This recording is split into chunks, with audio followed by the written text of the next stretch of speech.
জননীং শারদাং দেবীং রামকৃষ্ণং জগদ্গুরুং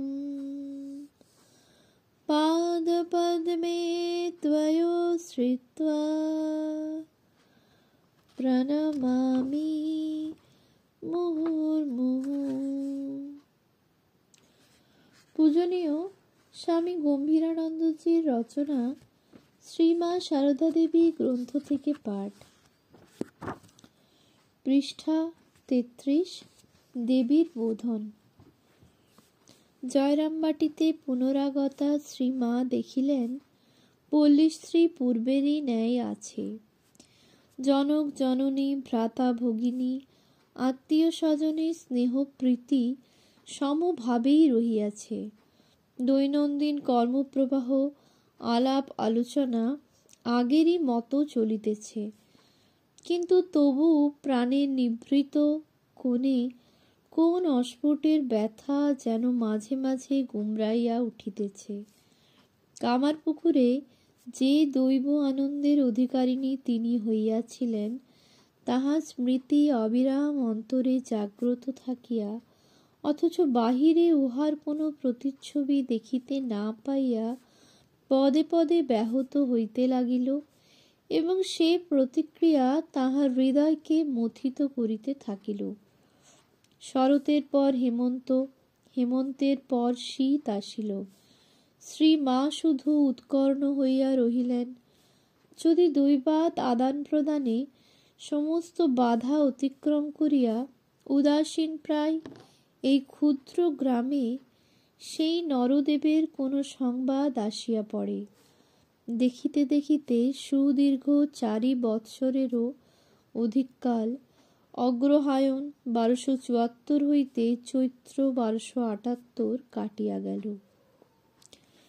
এই সময় মধ্যে দক্ষিণেশ্বরের 2-1টি কথা হঠাৎ আসিয়া পড়িয়া গ্রামে জল্পনার খোরাক যোগাইতে লাগিল। গ্রামবাসী যাহা শুনিল তাহা হইতেই সিদ্ধান্ত করিয়া বসিল যে শ্রীরামকৃষ্ণ উন্মাদ। শ্রী মায়ের মনে বা কার্যে তখন পূর্বের ন্যায় স্ফূর্তি ছিল না। যন্ত্রবৎ তিনি সব করিয়া যাইতেছিলেন, কিন্তু অহরহ শ্রীরামকৃষ্ণের বিরহজনিত মর্মব্যথার কালিমা তাহার বদনমণ্ডলে লিপ্ত থাকিয়া যদিও সহানুভূতি সম্পন্না পল্লীবালাদের দৃষ্টি আকর্ষণ করিতেছিল, তথাপি অজ্ঞতা ও সংকীর্ণতা মিশ্রিত সে সহানুভূতি যখনই আত্মপ্রকাশে অগ্রসর হইত, তখনই শ্রী মায়ের নিবিড় ব্যথাকে নিবিড়তর করিয়া তাহার পল্লীজীবন অসহনীয় করিয়া তুলিত। সহানুভূতি দেখাইতে গিয়া তাহারা শ্রী মাকে জানাইত যে তাহার পতি অবজ্ঞার পাত্র, আর পরদুঃখে যাহারা আনন্দ পায় তাহারা অঙ্গুলি নির্দেশে মাকে দেখাইয়া বলিত পাগলের স্ত্রী, অথবা সহানুভূতির ছলে নিষ্ঠুর মনোবেদনা দিয়া বলিত, ও মা, শ্যামার মেয়ের খ্যাপা জামাইয়ের সঙ্গে বিয়ে হয়েছে। এইসব অবাঞ্ছিত কথা শুনিবার ভয়ে শ্রী শ্রী মাতা ঠাকুরানী কাহারও বাড়িতে যাইতেন না। দিবারাত্র আপনাকে কাজের মধ্যেই ডুবাইয়া রাখিতেন। সতীর নিকট পতিনিন্দা অসহ্য, তাই তাহাকে একই স্থানে পিঞ্জরাবদ্ধ হইয়া থাকিতে হইত। একান্তই মন হাঁপাইয়া উঠিলে তিনি গ্রামের ভক্তিমতী সহৃদয়া রমণী ভানুপিসির গৃহের বারান্দায় যাইয়া স্বীয় অঞ্চল বিছাইয়া শুইয়া কাটাইতেন। শুদ্ধ স্বভাবা ভানুপিসির একটা অন্তর্দৃষ্টি ছিল, যাহার প্রভাবে শ্রীরামকৃষ্ণের দিব্য ভাবের আভাস পাইয়া তিনি শ্রীযুক্তা শ্যামাসুন্দরীকে বলিয়াছিলেন, বৌ ঠাকরুন, তোমার জামাই শিব সাক্ষাৎ কৃষ্ণ। এখন যা বিশ্বাস করতে পারছো না, পরে পারবে বলে রাখছি। বিবাহের পর দ্বিতীয়বার জয়রামবাটি আসিয়া ঠাকুর যখন শ্রী মায়ের সহিত জোড়ে যান, তখন রসিকা ভানুপিসি হরগৌরীর কথা স্মরণ করিয়া গান ধরিয়াছিলেন। নাতনি, তুই যেমন সুরূপা, তোর বর জুটেছে ন্যাংটা খেপা। মনে রাখিতে হইবে যে মায়ের শরীর তখন ভালো ছিল এবং বর্ণও ছিল উজ্জ্বল। ভানুপিসি সে আদিমকালেই ঠাকুর ও শ্রীমাকে হরগৌরী রূপে চিনিতে পারিলেও তিনি ভাবপ্রবণা ছিলেন বলিয়া লোকে তাহার কথা শুনিয়াও শুনিত না। তবু শ্রী মায়ের নিকট ভানুপিসির ঘরই ছিল সমস্ত গ্রামের মধ্যে একমাত্র জোড়াইবার স্থান। কিন্তু এইভাবে আত্মগোপনকে আত্মরক্ষার অদ্বিতীয় অস্ত্র করিয়া চিরকাল কাটিতে পারে না। অবশ্য ইহা সত্য যে শ্রী রামকৃষ্ণ সম্বন্ধে যেটুকু কথা কানে আসিয়া পড়িত, তাহা তিনি শুনিলেও বিশ্বাস করিতেন না।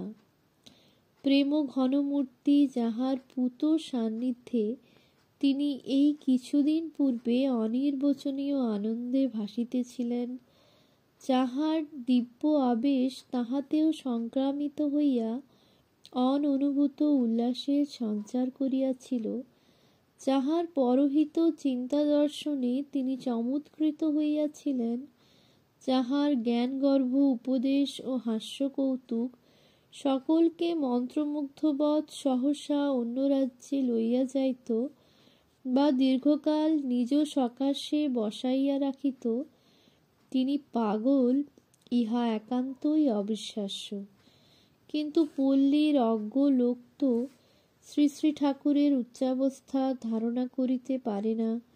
সুতরাং তাহাদের উদ্দাম কল্পনা অপ্রতিহত গতিতেই চলিতেছিল, আর তাহাদের সমালোচনারও শেষ ছিল না।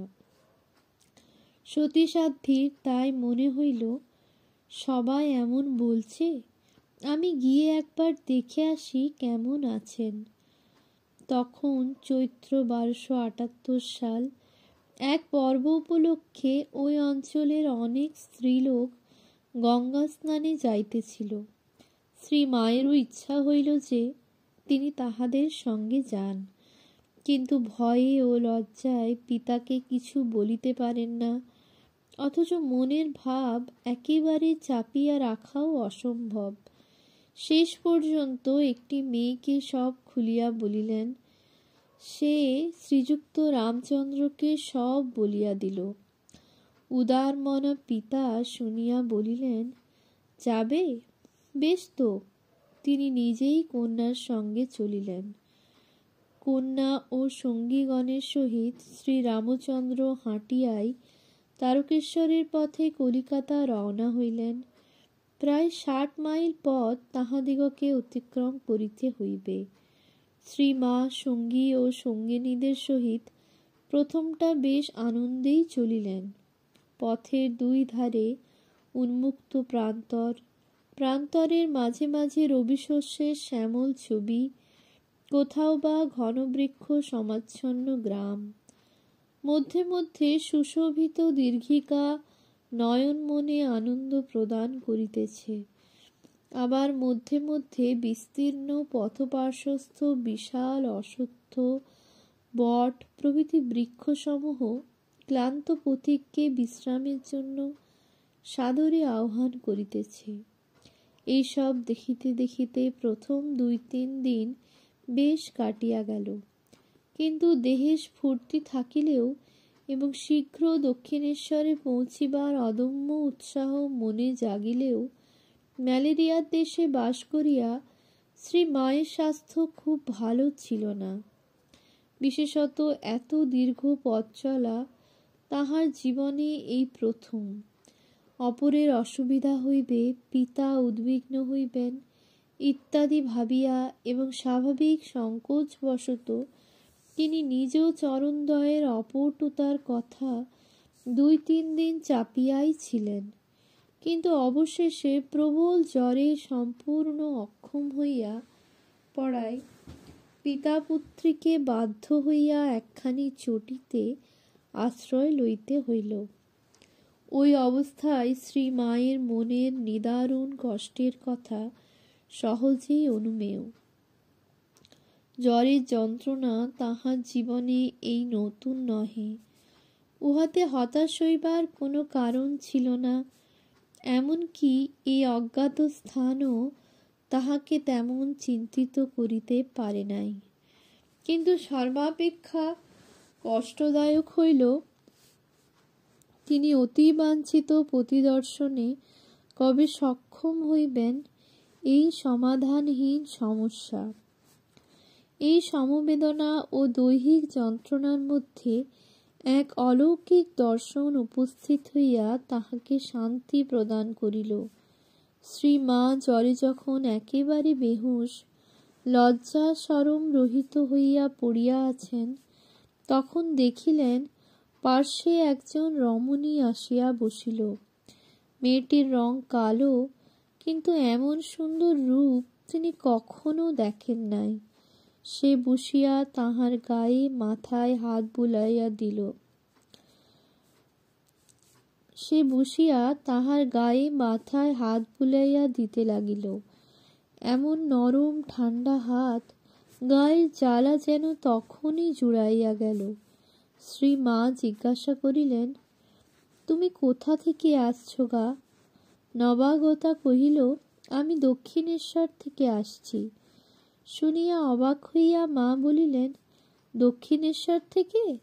আমি মনে করেছিলুম দক্ষিণেশ্বর যাব, তাকে ঠাকুরকে দেখব, তার সেবা করব, কিন্তু পথে জ্বর হওয়ায় আমার ভাগ্যে ওইসব আর হলো না। মেয়েটি বলিল, সে কি, তুমি দক্ষিণেশ্বরে যাবে বই কি? ভালো হয়ে সেখানে যাবে, তাকে দেখবে, তোমার জন্যই তো তাকে সেখানে আটকে রেখেছি। শ্রী মা বলিলেন, বটে, তুমি আমাদের কে হও গা? মেয়েটি বলিল, আমি তোমার বোন হই। মা বলিলেন, বটে, তাই তুমি এসেছ। এইরূপ কথাবার্তার পরেই তিনি ঘুমাইয়া পড়িলেন। অন্য একদিন মা বলিয়াছিলেন, একবার ছোটবেলায় দক্ষিণেশ্বরে যেতে আমার খুব জ্বর হয়, কোনো জ্ঞান নেই। এমন অবস্থায় দেখি যে একটি কালো কুচকুচে মেয়ে এক পা ধুলো নিয়ে আমার বিছানার পাশে বসে আমার মাথায় হাত বুলুচ্ছে। এক পা ধুলো দেখে বললুম, মা, কেউ কি পা ধুতে জল দেয়নি? সে বললে, না মা, আমি এক্ষুনি চলে যাব, তোমাকে দেখতে এসেছি, ভয় কি, ভালো হয়ে যাবে। তা পরদিন থেকেই আমি ক্রমে সেরে উঠি। উৎস শ্রী শ্রী মায়ের কথা, দ্বিতীয় খণ্ড, 277-78 পৃষ্ঠা। অখণ্ড সংস্করণ, পৃষ্ঠা 293।